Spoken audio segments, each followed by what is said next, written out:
నమస్తే సార్.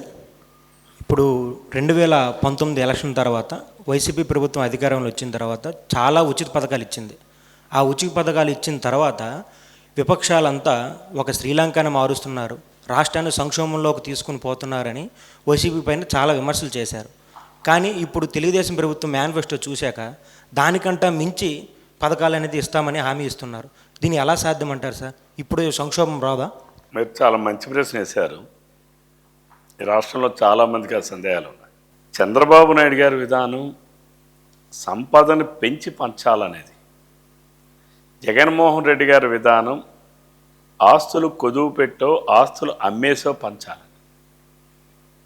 ఏది మంచిది ఇందులో? సంపదను పెంచి పంచడమా, లేదా ఆస్తులను కొదువు పెట్టో లేకపోతే ఆస్తుల్ని అమ్మేసే పంచడమా? ఏది?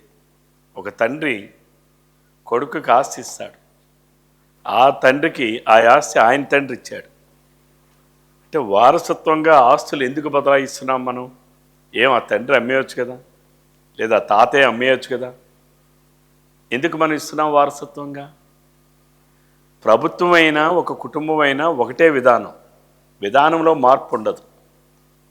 కుటుంబం అంటే ఒక కుటుంబానికి పరిమితి, ప్రభుత్వం అంటే ఒక రాష్ట్రానికి పరిమితి. అక్కడ ఏ రకంగా అయితే ఆ తండ్రి తర్వాత కొడుకు, ఆ కొడుకు తర్వాత ఆ మనవడు తర్వాత మునిమనవడు సాంప్రదాయాలు ఆస్తులు వారసత్వంగా కొనసాగిస్తామో, అలాగే ప్రభుత్వం అనేది ఓన్లీ కస్టోడియన్. ప్రభుత్వ అధినేత అంటే ప్రభుత్వ ఆస్తుల్ని కాపాడడానికి ఉన్నారు తప్ప ప్రభుత్వ ఆస్తుల్ని అమ్మేయడానికో కొదవ పెట్టడానికో లేరు. జగన్మోహన్ రెడ్డి గారికి ప్రజలు ఓటేసేటప్పుడు, నేను 151 మంది శాసనసభ్యులను ఇచ్చేటప్పుడు మీరు ప్రభుత్వ ఆస్తులు అమ్మేయండి అని ఏమైనా ప్రజలు రాసిచ్చారా? లేదు ప్రభుత్వ ఆస్తులేమో మీరు తనఖా పెట్టేసి మాకు పథకాలు ఇవ్వండి అని ఎవరైనా చెప్పారా? ఇది ఒక పాయింట్. రెండవ పాయింట్, చంద్రబాబు నాయుడు గారికి ఆ రోజు మేము శాసనసభ్యుడిగా 2014లో వచ్చే నాటికి ఆంధ్రప్రదేశ్ రాష్ట్రానికి రాజధాని లేదు. 1,38,000 కోట్ల రూపాయలు ఉమ్మడి ఆంధ్రప్రదేశ్ నుంచి మనకు వారసత్వంగా అప్పులు వచ్చాయి. 16,600 కోట్ల రూపాయలు లోటు బడ్జెట్ ఇచ్చారు. మరి ఆ రోజు మనం ఈ 5 సంవత్సరాలు వచ్చినటువంటి ఆదాయం 7 లక్షల కోట్లు. చంద్రబాబు నాయుడు గారు ముఖ్యమంత్రిగా ఉన్న 5 సంవత్సరాల్లో కూడా 1,28,000 కోట్ల రూపాయలు అప్పులు చేశాం. వెరసి 8,50,000 కోట్ల రూపాయలు మొత్తం ఆదాయం అయితే అందులో 18.2% 134 సంక్షేమ పథకాలు కడుపులో ఉండే పిండం దగ్గర నుంచి కాటికెళ్ళేంత వరకు అమలు చేశాం. అనేక పథకాలు. జగన్మోహన్ రెడ్డి గారు అధికారంలోకి వచ్చిన తర్వాత ఆయన ఈ 5 సంవత్సరాలు ప్రవేశపెట్టిన బడ్జెట్ 10 లక్షల కోట్లు. ఏది? ఆదాయం ఎలా పెరిగింది? ఆయన ఏదో పరిశ్రమలు వచ్చి పెరగల, లేకపోతే ఇంకేమైనా వచ్చి పెరగల, కేవలం పన్నులు వేయడం వల్ల పెంచాడు, ధరలను పెంచడం వల్ల పెంచాడు తప్ప ఎక్కడ కూడా ఆదాయం వచ్చే మార్గాలు ఇవి. ఈ రాష్ట్రంలో సహజ వనరులను ఆయన దోచుకెళ్ళాడు, వైన్ దోచుకెళ్ళాడు, మైన్ దోచుకెళ్ళాడు, శాండ్ దోచుకెళ్ళాడు, ప్రతి స్కీము స్కామ్ చేశాడు, అన్నీ కూడా సహజ వనరులను ఆయన దోచుకెళ్ళిపోయాడు. ఆదాయం ఎలా పెరిగింది? పన్నుల వల్ల పెరిగింది. ఈరోజు ఇంటి పన్ను 15% ఎవ్రీ ఇయర్, ప్రతి సంవత్సరం. చెత్త పన్ను వేశారు, నీటి పన్నులు పెంచారు, రిజిస్ట్రేషన్ ఛార్జెస్ ఇప్పటికి 6 సార్లు పెంచారు. ఈవెన్ ఆ రోజు వేకెంట్ ల్యాండ్ ట్యాక్స్ 9% ఉన్న ట్యాక్స్ని మేము శాసనసభ్యుడిగా ఉన్నప్పుడు తెలుగుదేశం ప్రభుత్వం 3% తగ్గించాం.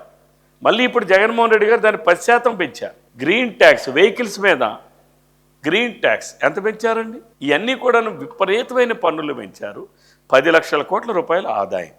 ఆయన చేసిన అప్పులు 10 లక్షల కోట్లు. ఆయన ఇప్పటికీ ఇంక చెల్లించాల్సిన బిల్లులు పెండింగ్ 2.5 లక్షల కోట్లు. వెరసి 12.5 లక్షల కోట్లు. 12.5 లక్షల కోట్లు. అవి ఎంత దౌర్భాగ్యం అంటే ఈ రాష్ట్రాన్ని పరిపాలన చేయడానికి కేంద్ర బిందువుగా ఉన్నటువంటి సెక్రటేరియట్ బిల్డింగ్స్నే తనఖా పెట్టారనంటే ఇంతకన్నా దౌర్భాగ్యమైనటువంటి పరిస్థితి ఏమైనా ఉందా? రాష్ట్ర ప్రజలు ఏమైనా జగన్మోహన్ రెడ్డికి 151 ఎమ్మెల్యేలతో పాటుగా సెక్రటేరియట్ అమ్మాయి, అసెంబ్లీని అమ్మేసాయి, హైకోర్టుని అమ్మేసాయి, మా రైతు బజార్లు అమ్మే అని ఏమైనా రాసి ఇచ్చారా? బ్యాలెట్తో పాటుగా అది కూడా ఏమైనా పిన్నుగుచ్చి ఏమైనా వేశారా? ప్రభుత్వ అధినేతలు ఓన్లీ కస్టోడియన్స్ మాత్రమే. ఇది ప్రజలు అర్థం చేసుకోవాలి. పథకాలు, తెలుగుదేశం అంటేనే సంక్షేమం, సంక్షేమం అంటేనే తెలుగుదేశం. అన్ని పథకాలు పెట్టింది తెలుగుదేశం. జగన్మోహన్ రెడ్డి వచ్చి ఈరోజు అన్నిటికీ ఒక తోక తగిలించుకొని జగనన్న విద్యా దేవన, జగనన్న వసతి దేవన అంటే ఏంటి? హాస్టల్ అండ్ మెస్ బిల్స్ ఏం గతంలో ప్రభుత్వాలు ఇవ్వలేదా? ఏం కాంగ్రెస్ ప్రభుత్వం ఇవ్వలేదా? తెలుగుదేశం ప్రభుత్వం ఇవ్వలేదా? ఫీజు రీఎంబర్స్మెంట్, విద్యా దేవన తెలుగుదేశం ప్రభుత్వం 16,30,000 మందికి ఇంక్లూడింగ్ పీజీ విద్యార్థులతో కలిపి ఇచ్చాం. ఈరోజు ఈ పీజీ విద్యార్థులకు ఫీజు రీఎంబర్స్మెంట్ లేదే, కేవలం 10 లక్షల మందికే ఇస్తున్నారే. అన్న క్యాంటీన్లు రద్దు చేశారు, పండగ కానుకలు రద్దు చేశారు. అసలు బీమా సదుపాయం ఎవరికైనా ఉందో? యాక్సిడెంట్లో చనిపోతే ఒక్కడికైనా డబ్బులు వచ్చాయి. ఎన్నో పథకాలు ఈరోజు దళితులకు సంబంధించిన 27 పథకాలు రద్దు చేశారు, బీసీలకు సంబంధించిన 23 పథకాలు రద్దు చేశారు, మైనార్టీల పథకాలని 12 పథకాలు రద్దు చేశారు. అసలు సంక్షేమం అంటేనే తొంగలోకి దొక్కారు. ఆయన 22,50,000 కోట్ల రూపాయల ఆదాయం వస్తే ఆయన ప్రజలకు ఇచ్చింది 2,63,000 కోట్లని ఆయనే చెప్తా ఉంటే, అంటే 13.2% ఆయన ఇచ్చాడు. ఎవరిది సంక్షేమం? ఇప్పుడు కూడా చంద్రబాబు నాయుడు గారు సంపదను పెంచి పంచుతాం. ఇందాక మీకు ఎగ్జాంపుల్ చెప్పాను.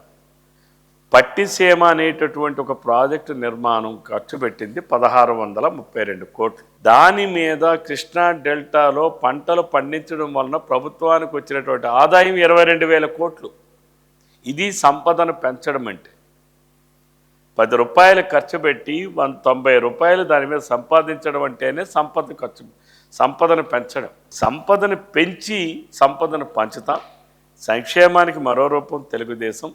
చంద్రబాబు నాయుడు గారికి ఆ నాయకత్వ లక్షణాలు ఆయనకొక్కరికే ఉన్నాయి. జగన్మోహన్ రెడ్డిలో అవి ఏ కోశాన కూడా లేవు. ఆయనకు అంత ఆలోచన చేసే పరిస్థితి కూడా లేదు.